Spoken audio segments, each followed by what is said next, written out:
Selamat pagi saudara-saudari yang dikasih Kristus.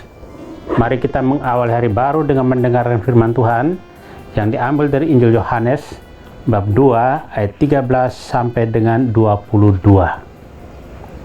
Tuhan bersamamu. Inilah Injil suci menurut Santo Yohanes. Ketika sudah dekat hari raya Paskah orang Yahudi, Yesus berangkat ke Yerusalem. Dalam bait suci didapatinya pedagang-pedagang lembu, kambing domba dan merpati, dan penukar-penukar uang duduk di situ. Maka Yesus membuat cambuk dari tali lalu mengusir mereka semua dari bait suci dengan semua kambing domba dan lembu mereka. Uang para penukar dihamburkannya ke tanah dan meja-meja mereka dibalikannya. Kepada pedagang-pedagang merpati ia berkata, "Ambil semuanya ini dari sini. Jangan membuat rumah Bapakku menjadi tempat berjualan." Maka teringatlah murid-murid Yesus bahwa ada tertulis, "Cinta untuk rumahmu menghanguskan aku." Tetapi orang-orang Yahudi menantang Yesus, katanya, "Tanda apakah dapat engkau tunjukkan kepada kami bahwa engkau berhak bertindak demikian?" Jawab Yesus kepada mereka, "Rombaklah bait Allah ini dan dalam 3 hari aku akan mendirikannya kembali."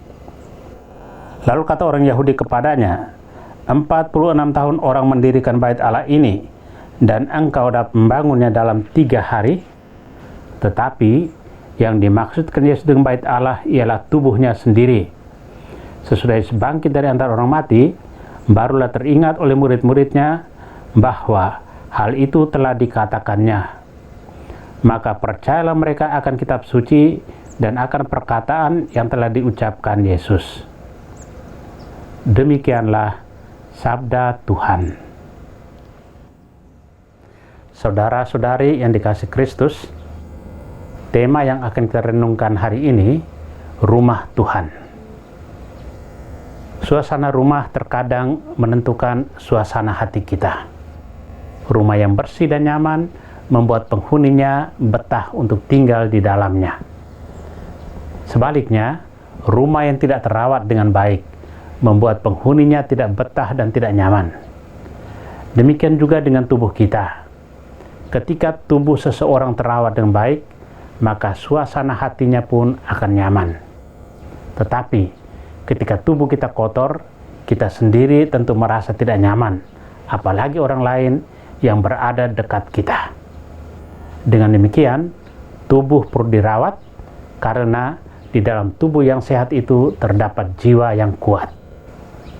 Injil pada hari pesta pemberkatan gereja Basilik Lateran hari ini mengisahkan kemarahan Yesus kepada para pedagang di bait Allah. Pedagang-pedagang lembu, kambing, domba, merpati, dan penukar-penukar uang duduk di situ. Kemarahan Yesus bukan berarti ia kehilangan belas kasihan. Dengan teropong dan kacamata pandang seperti itu, kiranya kita dapat memahami kemarahan Yesus. Yesus meluruskan nilai luhur hidup rohani umat dalam menyatakan cintanya kepada Bapa. Ia membersihkan bait suci dari pelbagai tindakan penyalahgunaan, termasuk jual beli berlabel kesucian. Yesus mengacu dirinya sendiri sebagai bait Allah yang sesungguhnya, yakni pribadi yang menghadirkan Allah sendiri. Bagi Yesus, bait Allah dibangun sebagai tempat perjumpaan antara Allah dan manusia.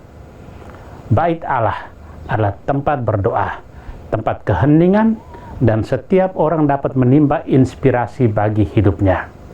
Namun, tujuan itu menjadi terganggu dengan berbagai usaha dan kepentingan pribadi untuk mencari keuntungan diri. Saudara yang terkasih, kita syukuri kesatuan gereja Katolik di seluruh dunia dalam kepemimpinan Paus, dalam persekutuan dalam iman, harapan, dan kasih. Bagi seluruh umat beriman, gereja telah menjadi tanda nyata di mana Allah mengalirkan air hidup, yakni rahmat keselamatan. Gereja juga menjadi tempat kediaman Allah. Gereja tidak lain adalah tubuh Kristus yang telah mulia.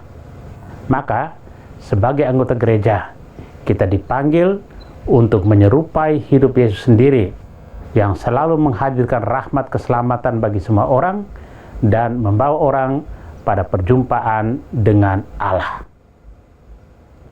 Amin.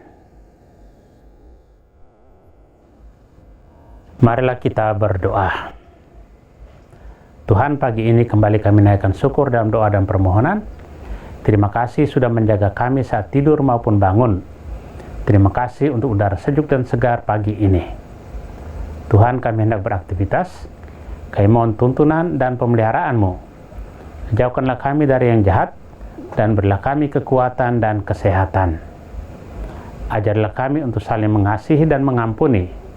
Kami serahkan hari ini ke dalam tangan-Mu. Kristus terang dunia, berkatilah keluarga-keluarga kami, jadikanlah kami alat kasih-Mu, dan pantaskanlah kami menjadi hamba-Mu yang setia. Amin. Tuhan bersamamu. Semoga keluarga kita, orang-orang yang terkasih dan doakan, seluruh aktivitas kita hari ini dilindungi, dibimbing, dan diberkati oleh Allah yang Maha Kuasa, Bapa dan Putra dan Roh Kudus. Amin.